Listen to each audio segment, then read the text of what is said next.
하이브하고 자회사 어도어의 경영권 갈등 많이 들어보셨을 겁니다. 근데 또 그게 엉뚱한 곳으로 불똥이 튀고 있더라고요.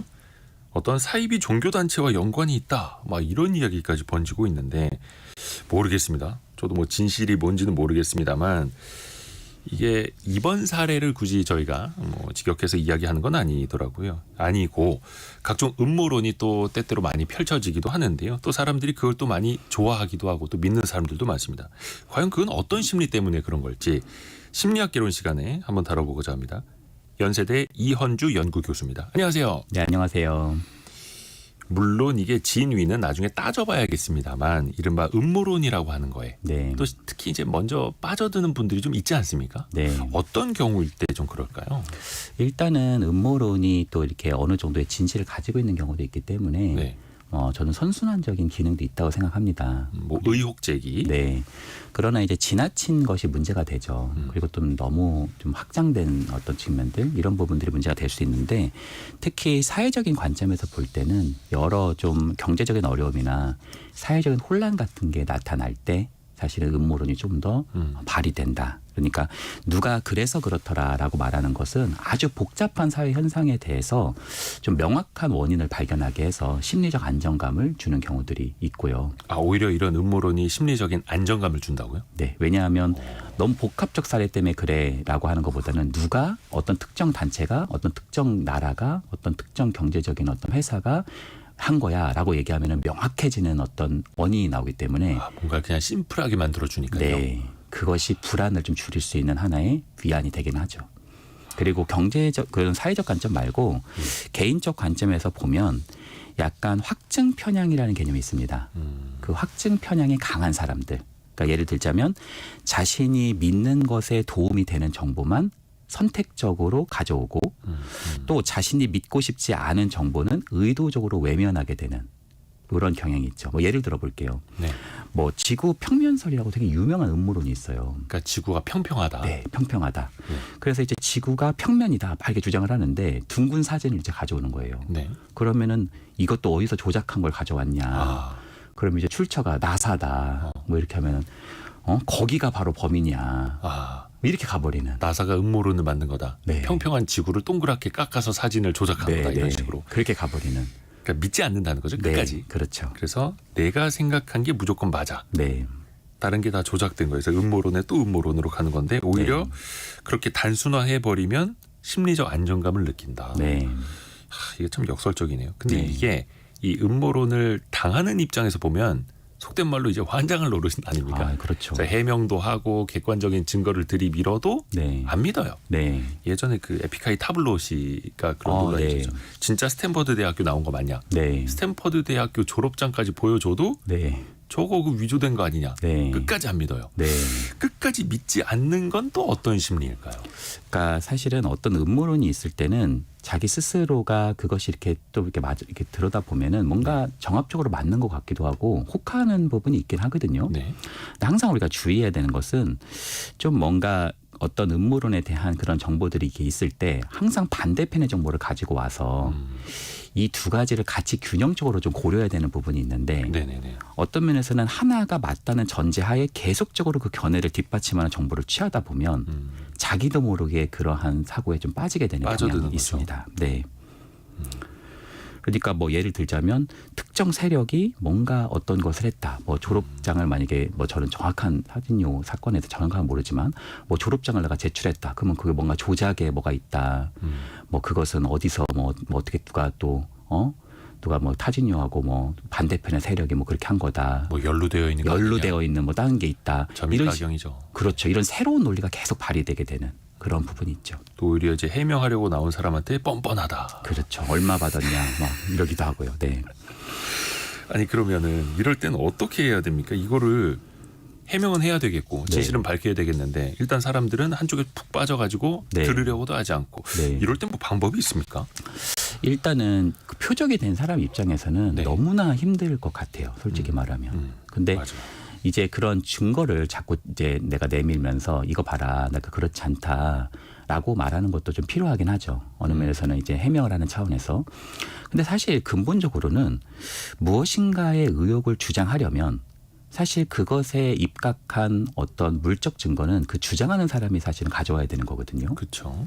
그래서 내가 그런 부분이 굉장히 지금 피해를 입고 있으니까 내가 뭔가 증거를 내는 것도 필요하지만 그것을 주장하는 뒷받침하는 증거가 무엇이 있는지를 그 사람에게 요구하는 것도 필요합니다. 그래서 그 증거를 가져오는 것에 대해서 내가 오히려 반대의 주장을 펴는 것이 오히려 더 나을 수 있다. 그러니까 내가 어떤 주장을 가져오게 되면 그쪽에서 또 이건 뭐가 조작된 거다 이런 식으로 갈 수 있으니까 그쪽에서 그렇게 생각하는 주장을 가져와라. 그래서 명확한 물적 증거를 모아서 그것에 대해서 반박하고 그것에 대해서 비판적으로 고찰해 보는 것이 필요할 수 있다. 이렇게도 말씀드릴 수 있겠네요. 근데 또 사람들 입장에서는 간혹 이 음모론이 또 진실이 될 때도 있어서 네. 굉장히 혼란스럽잖아요. 네.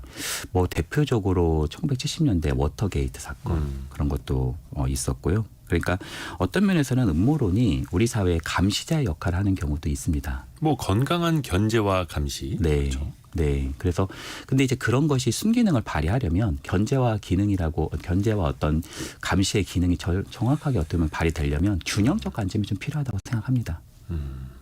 그렇죠. 1918님이 멀쩡한 은행도 헛소문 때문에 부도나는 경우도 있잖아요. 라고 내주신 거. 진짜 그렇죠. 네. 정말 멀쩡한데 아니면 뭐 잠깐의 위기일 뿐인데 오히려 사람들이 겁을 먹고 네. 돈을 빼러 가서 네. 뱅크런 때문에 단기 자금이 부족해서 은행이 또 더 어려워져. 이런 경우도 또 생기죠. 네. 근데 이런 사건 또 사람에 대한 음모론이 예전부터 사실은 끊이질 않았죠. 네. 이게 왜 이렇게 반복이 될까요? 계속. 그러니까 인간이 가지고 있는 욕구 중에 굉장히 큰 욕구 중에 하나가 안정감에 대한 욕구가 있어요. 안정감. 네. 그래서 불확실한 사회에서 안정감을 찾으려는 인간의 근본적인 욕구가 있습니다. 그러니까 어떤 면에서는 사회는 되게 복잡하고 어떤 사태가 일어나면 그 원인은 정말 복합적으로 이렇게 얽혀 있단 말이에요. 근데 그거를 그냥 유대인이 시켜서 뭐 로스차일드가 그랬다 이렇게 말하면 굉장히 단순하고 이해하기 쉽잖아요. 그래서 어떤 면에서는 그런 걸 이해하게 되는 것이 아 사태가 저것 때문이구나. 저기만 어떻게 좀 내가 대처하면 되겠구나라고 하게 됨으로써 조금 불안을 완화할 수도 있고 약간의 거기서 안정감을 느낄 수도 있게 되는 그런 토대가 되기도 하죠. 오히려 참 안정감을 느끼려는 심리가 바탕에 깔려 있다라는 게 되게 좀 뭐라 해야 될까? 이게 아이러니하기도 합니다. 네. 그렇죠. 그만큼 사회가 혼란스럽고 네. 예, 불명확하다라는 네. 걸 또 방증하는 것 같기도 하고요. 네. 근데 이제 교수님께서는 지금이 오히려 음모론이 퍼지기 좋은 사회라고 네. 말씀을 하시더라고요. 이게 어떤 의미예요? 이게 왜 그러냐면 우리 사회가 이전보다 더 복잡해졌잖아요. 예. 그리고 우리 사회가 초연결 사회라고는 하지만 사실은 더 고립되어 있거든요. 예를 들자면 아하. 정보가 엄청나게 넘치는 것 같아도 네. 사실 그 정보가 되게 개토화, 즉 고립되어 있고 집단 사이의 불신이 상당합니다. 예를 들어서 유튜브 같은 걸 봐도 내가 보고 싶은 유튜브를 보면 계속 그 비슷한 주장을 하는 유튜브들이 뜨잖아요. 추천 그렇죠. 영상으로.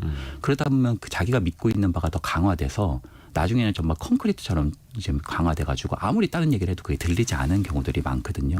그리고 또 그 고립되면서 그런 것을 주장하는 사람들과 또 함께 계속 교류를 하게 되다 보니까 여기서부터 더 못 나가게 만드는 이러한 측면들이 우리 사회에 여전히 존재하고 있죠. 오히려 초연결 사회, 정보화 사회인 것 같지만 오히려 고립되어 있다. 네. 그러니까 본인이 믿고자 하는 대로 검색해 보는 것 위주로 또 관계된 것만 뜨고 하니까 고립이 더 고립되는 거고요.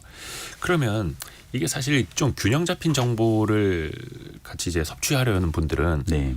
애초에 균형이 잡혀 있을 겁니다. 네. 근데 균형을 잃으신 분들은 네. 균형을 잡기가 더 어려울 것 같은데 네. 어떻게 좀 해야 되겠습니까? 개선할 방법은요? 일단 내가 무엇을 강하게 믿고 있다면 그것이 진짜 옳을 수도 있고 그럴 수도 있잖아요. 그럼에도 불구하고 항상 내가 뭔가를 옳게 믿고 있다면 그것에 대해서 비판적으로 생각하시는 분들의 주장을 내가 만약에 질문을 받고 내가 그것에 답변을 해보는 연습을 해보는 것도 도움이 돼요. 그러니까 항상 반대편의 증거들, 반대편의 주장들을 귀 기울여 볼 필요가 있다. 내가 A라고 하는 주장을 하고 있고 그거에 대한 단체에 있다면 그것과 반대되는 B라고 하는 주장과 B라고 하는 사람들의 의견을 반드시 고찰해보고 그것을 어떤 면에서 균형적으로 내가 선택해보고 또 취합해보고 통합해보는 시도가 굉장히 중요할 수 있다. 이렇게 말씀드리고 싶네요. 그러게요. 이게 나의 정신 건강, 네. 나의 건강한 사회 활동을 또 위해서 네. 그런 거죠. 그리고 또 그 잘못된 주장을 또 거듭하시는 분들은 또 그래서 어떤 법의 심판이라든지 네. 또 그걸로 피해 보신 분들은 또 법의 도움을 또 받으셔야 할 거예요. 아, 네, 그럼요. 네. 그게 사회적으로도 또 그게 필요하고요. 네. 연세대 이헌주 연구 교수 통해서 우리 사회가 왜 음모론에 휘둘리는가 이야기 들어봤습니다. 고맙습니다. 네, 감사합니다. 감사합니다.